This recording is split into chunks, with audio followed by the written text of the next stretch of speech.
Batang Drummers? Well, dito kay Himbal, updated ka sa mga gigs nila. Kaya, subscribe na! Tara!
magandang araw po sa inyong lahat. Ngayon ay araw po ng Miyerkules.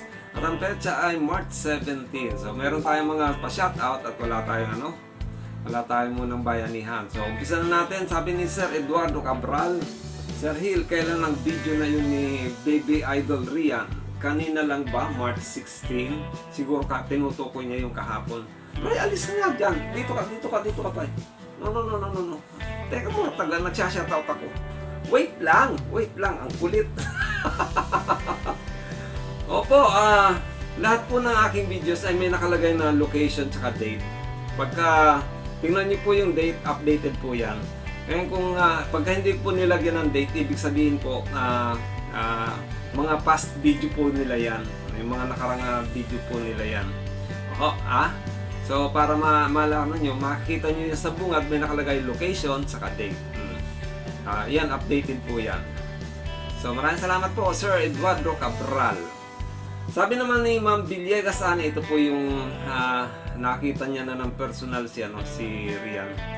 Good afternoon po, Sir Hilbal. Sobrang sipag at tiyaga po ni Rian. Naway pag-ingatan at gabayan siya lagi ng ating Panginoon. God bless po, Sir Hilbal. At shout out po kay Rian. Okay, maraming salamat po, Ma'am Villegas. Thank you po. At ingat-ingat din po kayo dyan sa lugar nyo dahil dyan sa Quezon City po medyo mataas po yung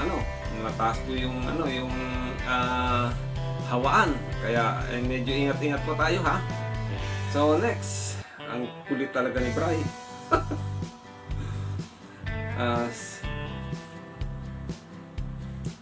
Sabi ulit ni Sir Eduardo Cabral, Sir Hill, may schedule ba kayo dito sa Batangas City?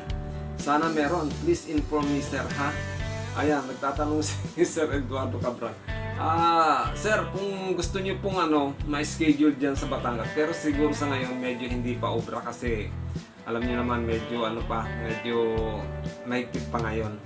Siguro pagka medyo lumuwag na po yung sitwasyon at naging normal na yung sitwasyon, baka sakali po makarating dyan ng Batangas, okay? At sana pagka nakarating dyan, may isang mag-sponsor dyan sa inyo na pwedeng sasalo sa tropa na kung halimbawa kasama ako, may sasalo dyan sa amin, okay? Sana nga po, hayaan nyo, baka dumating ang panahon makapunta dyan sa Batangas City. Maraming salamat po, Sir Eduardo Cabral. Ano ba yan, Bray? Sabi naman ni Sir Noel Mariano, good PM, sa wakas nakita ko sila sa La Loma. Palagi ako nanonood sa mga batang drummer sa CP ko. Lahat ng hirap kakayanin, kumita lang sa mabuting paraan. Malayo sana kayo sa kapahamakan at pagpalain ng may kapal. Ingat kayong pamilya. Yan, maraming salamat po, Sir Noel Mariano. Yan, swerte niyo po at nakita niyo na rin po pala si Rian. So dapat pagka ganyan, pagka nakita niyo sa yung batang drummer, pwede kayo magpa-picture. Willing naman yan si Rian, mabait naman yan eh. Pwede kayo magpa-picture. Wag lang pirma kasi sabi niya hindi pa raw siya marunong pumirma. Kaya sabi ko tuldukan lang eh. Kaya maraming salamat, Sir Noel Mariano. Next, sabi naman ni Manoy ni Pare Hernan Porteo, hirap ng sitwasyon nila sa ganyan, sobra init pare. Hindi pa kaya ng mahabang handle ng payong itali sa part ng speaker, tas may tali din sa taas patungo sa harap ng speaker para kahit paano may lilim. Medyo hindi obra ata yan Pare Hernan, kasi minsan pumapasok sila sa mga iskinita. So yung payong baka sa bakit pwedeng tupiin yun, kaya lang medyo sagabal. Anyway, maraming salamat sa suggestion mo, Pare Hernan Porteo. Okay, next. Sabi naman ni Ma'am Gina de la Cruz, napakasipag mo talaga, Baby Rian. Ingatan kayo ng Panginoon. Kahit sobra init, trabaho pa rin kayo ng papa mo at mama mo. Ingat kayo lagi sa gigs nyo araw-araw. Aral mabuti, Baby Idol. God bless and shout out. Maraming salamat po, Ma'am Gina de la Cruz, and regards po dyan sa lugar nyo, sa lahat po mga kasama yung FW dyan sa Italy. Ayan, shout out po sa inyo lahat. Okay, next. Sabi naman ni Solito Cruz, sabi niya, Brad Hilbal, wala pa yung request ko na picture ni Rian para magawa ko wallpaper sa city ko. Ayan nyo sir, pasensya na po, nakakalimutan ko, nakakaligtan ko. Ngayon, pagkatapos ko mag-shoutout, magpo-forward ako ng mga picture. Yung medyo magagandang kuha ni Rian. Ayan, ipapasa ko po sa inyo. Okay? So, maraming salamat po, Sir Joselito Cruz. Pasensya na po kung hindi ko kagad na pagbigyan yung kahilingan nyo. So, hanggang dyan lang po ang ating mga pa-shoutout mga manay. At muli po, tulungan po natin si Rian sa kanyang watch hour. At ang kailangan niya na lang kung bunuin ay 434 hours. So, yung kanina po yan, siguro baka nabawasan na yan ngayon. Kanina kasi tinignan ko, 434 na lamang po. So, sa tulong nyo, makukuha na ni Rian yung 4,000 hours. So, maraming salamat po sa mga suporta nyo. Hindi po muna ako ngayon magbabayanihan. Yun lang po muna yung watch hour ni Rian. At gusto ko rin po kasing ma-monetize na at makapag-apply na ng monetization ng channel ni Rian. Gusto ko na rin po kasing ma-approve na yung channel ni Rian. Nang sa ganun makatulong na po sa kanilang mag-anak. Kasi tulad niya, pagka ganitong wala silang gigs, kahit pa paano may aasahan sila. Okay? So maraming salamat po mga manay. Muli ito si Hil at itong Hilbal Channel. Lagi nagsasabi, naway pagpalain ang bawat isa sa atin na ating pong may kapal, bigyan ng pagpapala at pangangailangan natin sa araw-araw. Bigyan ng kalakasan ng ating mga katawan at kaisipan. Maraming salamat po. God bless you and Diyos mabalos! Salamat! Just the way I like. Maybe I could waste my time.